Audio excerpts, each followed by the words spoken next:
Myra media Amar welcomes political analyst K ప్రసాద్. Prasad sir. నమస్తే అండి.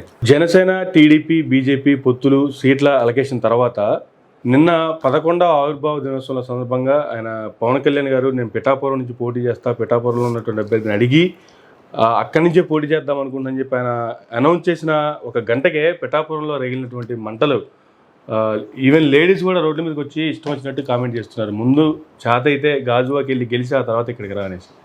ఏం సార్ అసలు ఈ టీడీపీలో జనసేనలో ఇది ఒక స్ట్రాటజీయా లేకపోతే అసలు ఏం జరుగుతుందంటారు?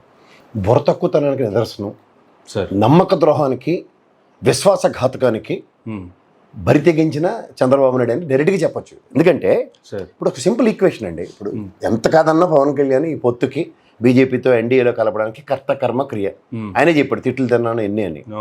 ఇంత జరుగుతున్న దగ్గర ఆయనకి 24 అన్నోడికి 21 ఇచ్చారు. వీళ్ళేవో అనౌన్స్ చేసుకుంటున్నారు. సో అట్లీస్ట్ ఆయన నిలబడబోయే సీటు పిఠాపురం అని వాళ్ళిద్దరికీ ఆపడ తెలియదు, చంద్రబాబు నాయుడుకి, పవన్ కళ్యాణ్కి. At least Pawan Kalyan Pithapuram ticket announce చేసుకోవడానికి ముందే వర్మను పిలిచి ఆయనతో పాసిఫికేషన్స్ చేసి ఆయనకు ఒక క్లియర్ మ్యాండేట్ ఇచ్చేలాగా అక్కడ నిలబడేలాగా చేసుకునే పరిస్థితి కూడా క్రియేట్ చేయకపోతే ఇంక దేనికి దిక్కుమాలిపోద్దు. Okay. So first of all Varma గారు ఆల్రెడీ ఒక 2-3 డేస్ నుంచి అక్కడ బ్యానర్లు అవి non locals are not allowed అని చెప్పి అలాంటి బ్యానర్లు పెట్టి ఒక ఉద్రేకభరితమైన వాతావరణం ఉంది. రెండోది స్వామి ద్రోహం, నమ్మక ద్రోహానికి స్పెషలిస్ట్ చంద్రబాబు నాయుడు కాబట్టి ఎప్పుడు కూడా గతంలో కూడా బీజేపీతో పొత్తు అని చెప్పి గెప్పకొందలేదు, గుంతకల్లు, కడప ఇలాంటి అన్నింటి దగ్గర టికెట్లు ఏం చేశాడు మళ్ళీ మనోడుతాను తెలుగుదేశం వెళ్తాను. ఇదే పని ఇప్పుడు కూడా చేంజ్ చేశాడు. ఆ వర్మ అనే క్యాండిడేట్ అయినా ఒకసారి ఇండిపెండెంట్గా గెలిచి తెలుగుదేశంలో జాయిన్ అయినాడు. తెలుగుదేశం ఆడుకో టికెట్ ఇస్తే కూడా మళ్ళీ ఆయనకి ఎగనిస్ట్గా నిలబడి 97,000 ఓట్లను తెచ్చుకున్న వ్యక్తి. ఎంత క్యారెక్టర్ ఎవాల్యుయేషన్ క్లియర్గా తెలిసిన తర్వాత అక్కడ స్పెసిఫిక్గా పవన్ కళ్యాణ్కి ఒక రూట్ క్లియర్ చేయకపోవడం అన్నది ఖచ్చితంగా ఫండమెంటల్ మిస్టేక్ ఆఫ్ తెలుగుదేశం. ఇది ఖచ్చితంగా దానికి నమ్మక ద్రోహం అంటారు దీన్ని అచ్చ తెలుగులో చెప్పాలంటే. ఏరు దాటిన తర్వాత బోడిమల్ల సిద్ధాంతం కనిపెట్టిన చంద్రబాబు నాయుడు ఎవడైనా ఆయన కోసం ఎవడైనా వాడేసుకుంటాడు అన్నదానికి ఇది ఒక సోదాహరణ. దానికి తోడు ఈ దైద్రానికి తోడు ఈ పవన్ కళ్యాణ్కి ఒక నియోజకవర్గం ఈయన మొహానికి ఏడవపోవడం ఇంకొక దౌర్భాగ్యం. ఆ పిఠాపురంలో నానాజీ గారు ఆల్రెడీ పని చేసుకోమన్నారు. నాకు ఒక ఛానల్లో ఒక డిబేట్లో కిరణ్ అని నాకు ఆయన అధికార ప్రతినిధి ఒక చిన్నబాబు, ఆ బాబుకి నేను చెప్పిన పిఠాపురం ఆయన వస్తాడయ్యా నీకు ముందంటే, లేదండి మా నానాజీ గారిని పని చేసుకోమన్నారు అని చెప్పి పాప అతను చాలా దీనిగా చెప్పాడు. సో క్లియర్గా ఎక్కడెక్కడో కూర్చున్న వాళ్ళకి మనకే ఫీలర్స్ అందుతున్నాయి ఆయన ఎలా నిలబడతాడు, ఎక్కడ నిలబడతాడు అంటే. అవతల ఆ కార్యకర్తలకు కానీ పాపం వాళ్ళని నమ్ముకున్న వాళ్ళతో తిరుగుతున్న ప్రతినిధులకు కానీ ఎవరికి క్లారిటీ లేకుండా ఈ అంబిగ్యూటీస్ ఏంటండి, ఈ అన్సర్టనిటీస్ ఏంటి, ఇదే తమాషాలుగా ఉంది ప్రజాస్వామ్యం అంటే. ఇది ఒక ప్రజాస్వామ్య యుద్ధంలో ఒక ఏ విధంగా అతను ప్రిపేర్ అయ్యి ఉన్నాడు అన్న దగ్గర. గతంలో కూడా గాజువాక్ అంతే కదా, ఆ చింతలపూడి గారు బ్రహ్మాండంగా పాపం 1,00,000 మంది సభ్యత్వాలు నమోదు చేసి కలకల్లాడుతుంటే టక్కన పారాచూట్ వేసుకుని గెంతేశాడు ఆయన పేక మీదకి. అలాగే నానాజీ కూడా అక్కడ కష్టపడి పని చేసుకుంటాడు ఆయన ఎప్పటి నుంచో. రూపాయి డబ్బులు లేవు అతని దగ్గర తెలుసా. ఈయన ట్రాన్స్పరెంట్ పాలిటిక్స్ అని చెప్పిన దానికి నిజంగా సమాయత్వం ఉన్న నాయకులకి ఎక్కడ కనీసం కన్సిడరేషన్స్ ఇవ్వని వ్యక్తి అంటే పవన్ కళ్యాణ్. ఇది ఎక్కడ అన్యాయం అండి. ఇప్పుడు ఒక ఎలక్షన్ అన్నది ఎలా ఉంటుందంటే క్షేత్రస్థాయిలో వాడు పని చేసుకుని అతను తిరిగి ఇప్పుడు దాని రెసిప్రొకేషన్స్ ఎట్లా ఉంటాయి అప్పటి వైబ్రేషన్స్ ఈజీగా రీడ్ చేయొచ్చు. ఒక సామాజిక వర్గ శాసించే స్థాయి దగ్గర ఉన్న నియోజకవర్గాల్లో ఆ సామాజిక వర్గ పరిరక్షణ అవి అలైన్మెంట్లో వాటితో వచ్చే ఓటు బ్యాంక్తోనో స్థిరీకరించుకునే నేపథ్యాన్ని ఒక కొన్ని రోజులు బట్టి స్థిరంగా పనిచేసుకుంటున్న వ్యక్తులకి ఎక్కడి నుంచి ఎక్కడికి డ్రైవ్ చేస్తారో చెప్పమనండి ఒకసారి. ఒక లాజికల్ థింకింగ్ అన్నది, ఒక రేషనలిజం ఏదీ లేదు. గుడ్డెది చేడులో పండేట్టు ఎక్కడో నలుగురు కలకల్లారితో మీటింగ్లో కనబడగానే ఇది నాది అని అలా బ్రహ్మానందంగా తయారయ్యి పవన్ కళ్యాణ్. అంతేకాని ఒక స్థానికంగా ఒక నియోజకవర్గం నాది ఇది, దీంట్లో నేను ఖచ్చితంగా మొదటి నుంచి క్షేత్రస్థాయిలో పని. ఎందుకు దౌర్భాగ్యం ఏంటంటే గాజువాక్ కానీ ఆయన ఓడిపోయిన భీమవరం కానీ 2 నియోజకవర్గాలకి ఈ డ్యూరింగ్ ఈ 5 years టెన్యూర్లో ఒకే ఒక్కసారి వెళ్ళాడు. మరి ఇన్ని చారిటీలు పకోడి కబుర్లు చెప్తాడు కదా. ఈ కరోనా పాండమిక్ సిచ్యువేషన్స్లో ఒక నియోజకవర్గం స్థిరంగా ఒక స్థిరీకరించుకుని పని చేసుకుంటారు పాప జన సైనికులు ఎంతోమంది కష్టపడుతున్నారు కదా. ఎక్కడున్నారండి వీళ్ళందరూ? ఏదో పాసింగ్ విన్స్ లాగా పాసింగ్ పీరియడ్లకు వస్తారు చూడండి. రిపబ్లిక్ డేకి సగటాలను పంపిస్తారు ఆంధ్ర రాష్ట్రం నుంచి. అయితే రాష్ట్రం టేబుల్ నుంచి పంపించుకోండి ఈసారి పంపించినట్టు వీళ్ళు కరెక్ట్గా ఆ రోజుకి మాత్రమే వచ్చేది రాజకీయం చేసేస్తూ ఉంటే ఇది ఏమన్నా తమాషాలా? ఈ క్లారిటీలు ఎప్పుడైతే లేవో ప్రజలు ఇట్లన్నిటిని నిశ్చితంగా గమనిస్తున్నారు. కుల సమీకరణాలు అంటారు కాదంటారు, అవునంటారు కాదంటారు, మళ్ళీ అక్కడే నిలబడతారు. పార్టీలకు అతీతంగా అయితే పెద్ద తీసిమారకాలంలాగా ఏ నియోజకవర్గం అయినా శాసించేసేదానికి ఇదేమన్నా ఇదే. ఇప్పుడు వారణాసి నియోజకవర్గంలో వాళ్ళు నరేంద్ర మోడీ వెళ్ళి నిలబడొచ్చు, కానీ బీజేపీ ఎంత స్ట్రాంగ్గా మురళీ మనోహర్ జోషి లాంటి వ్యక్తి ఎప్పటి నుంచో క్షేత్రస్థాయిలో పనిచేస్తున్న బీజేపీకి ఒక నాయకుడిని ప్రతిష్ఠించడం it's a matter of fact.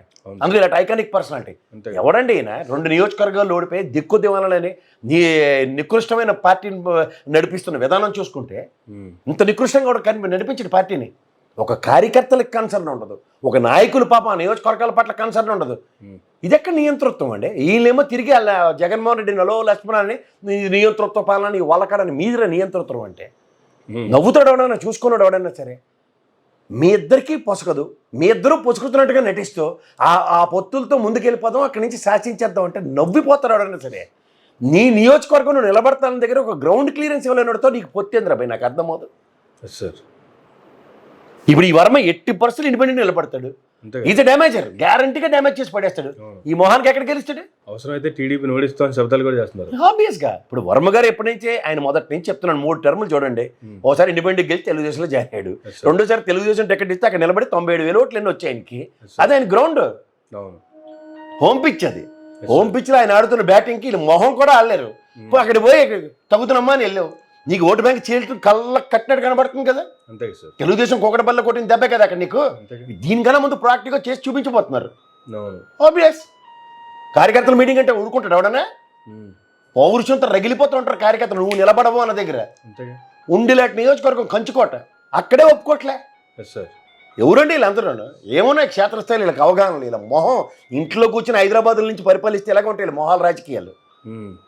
ఆ కొవ్వూరు ఆ జవహర్ గారికి చౌదరి సామాజిక వర్గం మనశ్శాంతి లేకుండా చేశారు ఆయనకి. అది అధినాయకుడే ఏం చేస్తున్నాడు చూసుకోండి, చూడవలసిన బాధ్యత లేదు. ఇన్ఛార్జ్ ఇచ్చావు కదా. ఒక నీ మంత్రి ఒక మంత్రిగా పనిచేసిన ఒక వ్యక్తి ఆ నియోజకవర్గం పట్ల పట్టెట్లా ఉందో, గతంలో ఓ నియోజకవర్గం నుంచి ఓ నియోజకవర్గం మారినప్పుడు కొవ్వూరులో నుంచి జవహర్ గారు బాధపడిన విధానం ఇవన్నీ కొట్టొచ్చినట్టు కనబడుతుంటే నీ కనీస పరిరక్షణ, నీ మనుషులు కూడా పరిరక్షించుకుని నీ దౌర్భాగ్య స్థితిలో ఉండే ఆ దేవుని నోమకు కూడా అంతే కదా. పోలవరం 72% క్లెయిమ్ చేసుకుంటున్నావు కదా, దానికి వెనకత్ర కూలీలో పనిచేసిన తోటి దేవుని నోమే కదా. మైలవరంకేమో చుక్కలు చూపిస్తావా? పరిస్థితి కూడా అలాగే అంతే. ఆయనగా బోడి ప్రసాద్ గారికి ఎవరండి వీళ్ళందరూ? ఎక్కడ పాపం వాళ్ళు నమ్ముకుని పార్టీ సిద్ధాంతాలకు కట్టుబడి పనిచేస్తున్న వాళ్ళకి. అందుకే బూత్ వెళ్ళక కేసీఆర్ నేను దరిద్రం వదిలించుకుని పోయాడు, ఈ శేఖర్ దెబ్బలు ఎవడపడతాడని. చుట్టూ భౌగోళికాలు దమ్ముడి పని చిచ్చి చిచ్చి ఆ దరిద్రం ఉన్నంతకాలం అంతే అలాగే ఉంటుంది. ఎక్స్పైరీ ప్రోడక్ట్స్ అన్ని చుట్టూ తిరుక్కుని అలా తెలుగుదేశం ఆయనలో 57 మందిని ఎప్పుడైతే పరిరక్షించుకోవడం మొదలెట్టాడో ఆ 57 మంది తప్ప మిగిలినందరూ ఏరు దాటిన తర్వాత బోడిమల్ల సిద్ధాంతమే. స్థానికంగా వాడికైనా పట్టు ఉందా, లేకపోతే నియోజకవర్గంలో వాడు పడుతున్న బాధకి ఎవడాడికి కళ్ళెడుతున్నాడో ఒక్కడిని కూడా పట్టించుకోకుండా ఇది ఎక్కడ చేయమండి? నేను ఎక్కడి నుంచి పోటీ చేయాలని కార్యకర్తలు అడుగుతున్నాడు. ఎమ్మెల్యేగా పోటీ చేయాలా, ఎంపీగా పోటీ చేయాలని నిర్ణయం తీసుకుందాం అన్నాడు. పిఠాపురంలో నుంచి పోటీ చేస్తే అయిపోతుందిలే అంటున్నాడు ఆయన. సార్ పవన్ కళ్యాణ్ని ఒక చూడండి, ఆకాశంలో మేఘాలు కనబడగానే వర్షం పడుతుందని మనం భ్రమిస్తాం చూడండి, అవి వర్షం పడకుండా అలా పోతాయి పక్కకి. అలాంటి మేఘంతో పోల్చండి Pawan Kalyan. Waste, time waste కార్యక్రమం. ఆంధ్రప్రదేశ్ జడ్డితనం అన్నది ప్రజలకు కనుక ఉంటే ఈ పవన్ కళ్యాణ్ లాంటి ఒక రాజకీయ నాయకుడిగా చూడండి. మీకు జడ్డితనం లేదంటే చూడడం మానేయండి. లేదంటే మేము పొరపాటున జడ్డోళ్ళు అనుకుంటే మాత్రం ఆయన రాజకీయ నాయకుడిగా చూడండి. మంచి సినిమా యాక్టర్గా చూడండి, 2 చేతులు దండం పెట్టండి, బాగా చేయమనండి సినిమాలు. అంతేకాని దయించి పాలిటిక్స్లో దయించి ఎంటర్టైన్ చేయకండి. ఎందుకంటే ఒక సెంటెన్స్కి మధ్యలో కనెక్టింగ్ అన్నది చాలా ఇంపార్టెంట్. ఒక సెంటెన్స్కి ఎక్కడైనా పొసుగుతే చెప్పండి. బీసీలు అంటాడు, జ్యోతిరాదిత్య పూలే గురించి చెప్తారు. నెక్స్ట్ సెంటెన్స్లో ఒడ్రోళ్ళు అంటాడు, గ్రాలు కొట్టే వాళ్ళు బాంబులు అంటాడు, చేతులు పేలుతాయి అంటాడు. ఏమైనా తీరువ దెబ్బ ఉందా, తలా తోక ఉందా? అలా టోళ్ళు పట్టుకుని మీరు రాజకీయాలు ఏంటండి? నాకు అర్థం కాదు. నవ్వుతారు సార్ ఎవరన్నా. కూసే గాడిద వచ్చి మేసే గాడిదని చెడగొట్టింది అందానికి ఉన్న చంద్రబాబు నాయుడు కొన్న పిచ్చికంత బుర్ర కూడా ఎగిరిపోయింది ఎక్కడికో, ఆ పిచ్చికి ఎగిరిపోయినట్టు. ఈ తెగర మేళాలన్నీ చుట్టూ వేసుకుని దానికి తోడు బుర్ర తక్కువ స్టాఫ్ ఒకటి ఉంటారు చుట్టూ. ఆ బుర్ర తక్కువ మేళం ట్రాన్స్పరెంట్ రిపోర్ట్స్ అందించని బుర్ర తక్కువ మేళం చంద్రబాబు నాయుడు చుట్టూ ఉన్న వాళ్ళు అండర్లైన్ చేసుకోండి. ఏ నియోజకవర్గాల్లో ఎవడెవడు అన్నది ఎలా అన్నది ఎక్కడ కూడా ఎవరు ఈ ఆబ్లిగేషన్స్తో గుడ్డెద్దు చేతిలో పడినట్టు నియోజకవర్గాల మీద పట్టున్నట్టు నటిస్తున్న చంద్రబాబు నాయుడు. ఇదైతే వాస్తవంగా నేను దగ్గరగా చెప్పగలను. ఎందుకంటే క్షేత్రస్థాయిలో పనిచేస్తున్న నాయకుల పట్ల పూర్తి అవగాహన అధినాయకుడు కొన్నప్పుడే, లేదా అధినాయకుడు అనే బ్రాండ్తో జగన్మోహన్ రెడ్డి లాగా నేను అన్న బ్రాండ్తో ఆయన ఎలక్షన్కి వెళ్తున్నాడు. ఇది నీకు దమ్ము ధైర్యం ఉంటే చేయండి. మీరు మీ మొహాలకి అది లేదు అంచేత మీరు ఆగండి, అయిపోయింది మీది. కాలం చెల్లిపోయిన రాజకీయాలతోనో దమ్మిడికి పనికిరాని ఆ దిక్కుమల కాంగ్రెస్తో యుద్ధం చేయడానికి తప్ప మీ సామర్థ్యం ఒక రీజనల్ పార్టీని సమర్థవంతంగా ఎదుర్కోవడానికి మీ దగ్గర సామర్థ్యం లేదు. This is a proven track sir. అంచేత ప్లీజ్ ఈ అంబిగ్యూటీలో మీరు రేపు ఎలక్షన్కి వెళ్దాం అనుకున్న భ్రమల్లో ఉంటే మీ వాళ్ళే మీకు గోతులు తవ్వుతారు. ఆపే మీ ఇష్టం. ఇంతవరకు కూటమి అనగానే కూటమిలో ముందుకెళ్తున్నప్పుడు వ్యతిరేక ఓటునంతా మేము చీల్చాము, కూటమిని తగిలిపి అధికారంలో తీసుకొస్తాం అనుకున్నటువంటి వీళ్ళు పొత్తులు కన్ఫర్మ్ అయిపోయిన తర్వాత సీట్లు అనౌన్స్ చేస్తున్న తర్వాత వీళ్ళే మరలా జగన్మోహన్ రెడ్డి గారికి వై నాట్ 175 అనే దానికి జస్టిఫై చేసేలాగా వీళ్ళ కార్యక్రమాలు కావచ్చు, వీళ్ళు మాట్లాడుతున్న మాటలు కావచ్చు ఉన్నాయా అంటే ఏం చెప్తారు సార్? ఆబ్వియస్గానండి. ఇప్పుడు ఇందాకలో ఒక రీల్స్లో చూసాను, ఆయన మంచి చాలా బాగా చెప్పాడు అతను. సార్ ఇప్పుడు ఒక ఎగ్జామ్ రాయమన్నారు, ఆ అబ్బాయికి మెరిటోరియస్ మార్క్స్ వచ్చాయి. సంవత్సరం అయిన తర్వాత కరోనా అయిన తర్వాత నెక్స్ట్ ఇయర్ కూడా ఎగ్జామ్ మేము పెట్టలేకపోతున్నాం, ఇదే పేపర్ ఇస్తాం మీకు, ఈ పేపర్ రాస్తేనే మీకు, ఎందుకంటే ఇంటర్మీడియట్ క్లాసులు జరగలేదు. ఎగ్జాంపుల్ చెప్పాడు, బాగా చెప్పాడు. సార్ 10th క్లాస్ ఎగ్జామ్స్ పెట్టాం, నీకు ఫస్ట్ క్లాస్ వచ్చాయి, నువ్వు ఇంటర్మీడియట్ చదువుతున్నట్టుగా నువ్వు నటించావు, ఉదాహరణకి కరోనా నుంచి పెట్టలేదు. ఓకే, అంచేత నీకేం చేస్తున్నావు అంటే నీ సామర్థ్యాన్ని గణించడానికి నీకు మళ్ళీ 10th క్లాస్ ఎగ్జామే అదే పేపర్ ఇస్తాం, నీ మెమరీ పవర్ ఎంతో చూడండి. ఓకే, ఎలా ఉంటుంది? 80-90 మార్కులు వచ్చిన కుర్రాడు అది రాయమన్నాడు అనుకో, అది 10th క్లాస్ ఎగ్జామ్, వాడికి మ్యాటర్ ఆఫ్ ఫ్యాక్ట్ 35-40 మార్కులు గ్యారెంటీగా తెచ్చుకుంటాడు. Forget about first class. అదే పరిస్థితి ఇప్పుడు జగన్మోహన్ రెడ్డిది. వీళ్ళ దగ్గర సామర్థ్యం లేదు, ప్రిపరేషన్ అంతకన్నా లేదు. ఎలక్షన్కి ఎంతసేపు అది రాక్షస పాలన, ఆయన దింపియాలి అని ప్రజల్ని ఊదరగొడుతున్నారు. ప్రజలు అది రాక్షస పాలన లేకపోతే నువ్వు పరిపాలించిన టెన్యూర్లో ఏం చేసావు అన్నది క్రిస్టల్ క్లియర్గా వాళ్ళ దగ్గర ఆన్సర్స్ ఉన్నాయి. ఉన్నప్పుడు ఏం చేస్తారంటే వాళ్ళు సామాజిక స్థితిగతులు మావి ఎలా ఎన్హాన్స్ అయ్యాయి, ఎలా ఎన్హాన్స్ కాలేదు, మా స్థితిగతుల మీద ప్రభావం చూపిస్తున్న అంశాలు ఈ ప్రభుత్వ పరంగా ఏమున్నాయి, ఇవన్నీ బేరీజులు వేసుకుంటాం. ఇప్పుడు 10 లక్షల మంది బాల కార్మికులకు విముక్తి కల్పించిన సిన్హా కమిటీ చేతులెత్తి దండం పెట్టిన దగ్గర ఇవాళ 24,70,000 మంది పిల్లలు వెళ్ళి పట్టెడు అన్నం తిని స్కూల్లో పిల్లలు చదువుకుని వస్తున్నారు. ఇలాంటి సంస్కరణలు చేపట్టిన ఈ ముఖ్యమంత్రి కళ్ళ ముందు తల్లిదండ్రులకు కనబడరు, ఆలోచించరా? అంతే కదా. సో ఇవన్నిటి వెనకాతల ఇండస్ట్రియలైజేషన్, ఎంఎస్ఎంఈ యూనిట్లు ఎన్ని పెరిగి ఎంతమందికి ఉపాధి వచ్చాయి, గవర్నమెంట్ పరంగా ఖజానా నుంచి ఎంతమందికి జీతాలు వస్తున్నాయి, ఇవే కదా ప్రభుత్వ ఉద్యోగాలు అన్న మాట్లాడుతున్నారు. ఇవన్నీ కంపారిజన్స్ ప్రజల దగ్గర ఉన్నాయి. వీళ్ళేవో సిపిఎస్ రద్దు చేసేవా, లెక్కర్ మాఫియా లెక్కర్ మాఫ్ చేస్తానో చేసేవా లేదా అని పనికిమాల చెత్త, ఈ పనికిమాల చెత్త వేసుకుని ఎన్నాళ్ళు తిరుగుతారో తిరగండి. ఊకిల్డ్ బాబాయ్, ఇవే దిక్కుమాల స్లోగన్లు. ఊకిల్డ్ బాబాయ్ అయినప్పుడు నువ్వేం పీకేవరా బాబు అని తిరిగి ప్రజలు అడుగుతున్నారు. అంతేగా. ఏబి వెంకటేశ్వర ఎక్కడ గాత్ర కచేరీలకు వెళ్ళి భజన చేసాడు, అప్పుడు కూర్చుని ఎత్తు దొరికిన వాళ్ళు లోపటేసి చెదగొట్టకుండాను. ఎవడెవడో తెలియని వాళ్ళు అందరూ తీసుకెళ్ళి కొట్టావు కదా, నిజమైన వాళ్ళు ఎందుకు కొట్టలే? ఇవన్నీ తెలుసండి, అందరికీ తెలుసు ప్రజలకి. కోడి కత్తులు వీటి మీద ఇవే వాళ్ళ టాపిక్స్. మీరు గమనించట్లేదు? అపోజిషన్ పార్టీ టాపిక్స్ చెప్పండి. కోడి కత్తి, ఊకెళ్ళి బాబాయ్, రాక్షస పాలన, ఒక సైకాలజీ టర్మోట్ వాడి ఇది ప్రజల్లోకి ఇంజెక్ట్ చేసేస్తున్నారు. అంతే. అభివృద్ధి అట జరగలేదట, 30 సంవత్సరాలు వెనక్కిపోయావట. 30 సంవత్సరాలు వెనక్కిపోతే నువ్వెక్కడ పోయావు?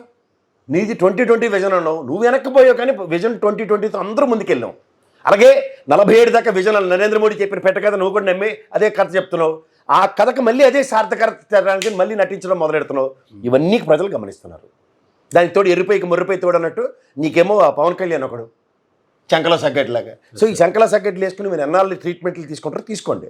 రేపు అతి దగ్గరలో 30-40 రోజులు, రేపు నాకు తెలిసి రేపు నోటిఫికేషన్ వస్తుంది. వచ్చిన వెంటనే మీకు దుకాణం స్టార్ట్. ఇవాళ ఎలక్ట్రల్ బాండ్స్లో మీ పేర్లు ఉన్నాయో లేదో ఒకసారి చెక్ చేసుకోండి. నాకు లిస్టులో వచ్చి ఎతుకుతున్నాను, అందులో కనుక ఒకటి వచ్చిందంటే మీ చరిత్ర సార్థకత అయిపోయినట్టే 26వ తారీఖు లోపున. నేను చేత ఈ జుజుబీ రాజకీయాలన్నీ అందరూ గమనిస్తున్నారు. మిమ్మల్ని బీజేపీ వెనక నుంచి మడతెట్టడానికి మీకు వేసిన ఒక ప్యాచిక్కి మీరు ఎరుబోగులలో తిరుగుతున్నారేమో, కానీ ప్రజలకు బాగా అర్థమైపోయింది. మిమ్మల్ని మడతెట్టేసే కార్యక్రమానికి ప్రజలు కళ్ళ ముందు చూస్తున్న లైవ్ టెలికాస్ట్లాగా ఉంది.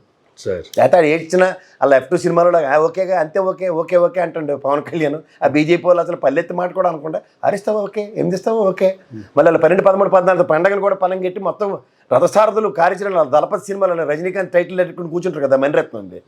వాళ్ళందరితో కూర్చుని సభా సమావేశం తీరు తెన్నులో ఈ పురంధేశ్వరం ఎలగబెడుతుంది అందరూ చూశారండి.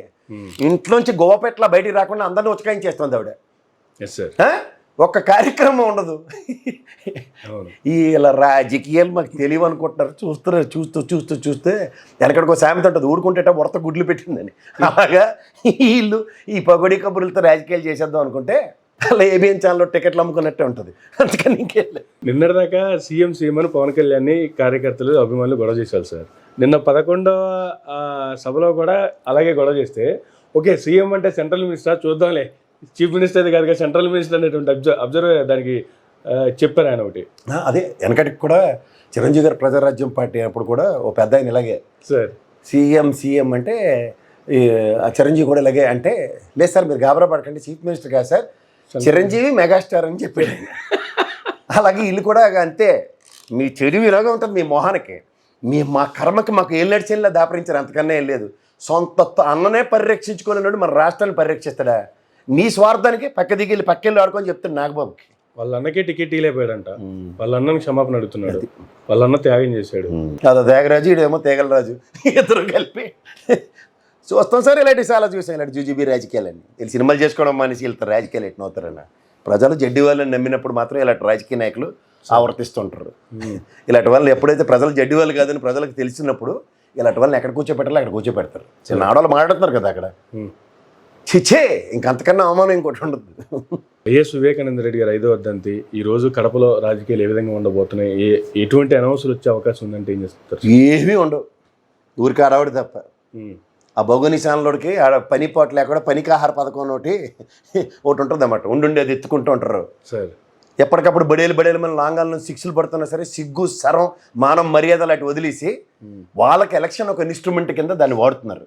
దాని పర్యవసానాలు చాలా తీవ్రంగా ఉంటాయి. ఎప్పుడైతే తెలుగుదేశం క్యాడర్ ఆ సౌభాగ్యమ్మ గారికి అక్కడ ఏమైనా అనౌన్స్ చేస్తే కాన్సిక్వెన్సెస్ ఫేస్ చేయడానికి తెలుగుదేశం రెడీగా ఉండాలి. అంచేత అంతకన్నా ఏం లేదు, జరగబోయేది ఏమీ లేదు. ఎక్కడున్నా ఆయన ఆత్మకు శాంతించాలి, అంతకన్నా ఇంకేం లేదు. Thank you sir, thank you very much అండి. ఇదండి ఈనాటి ఇంటర్వ్యూ. మరొక ఇంటర్వ్యూలో మళ్ళీ కలుద్దాం. చూస్తూనండి మేరా మీడియా.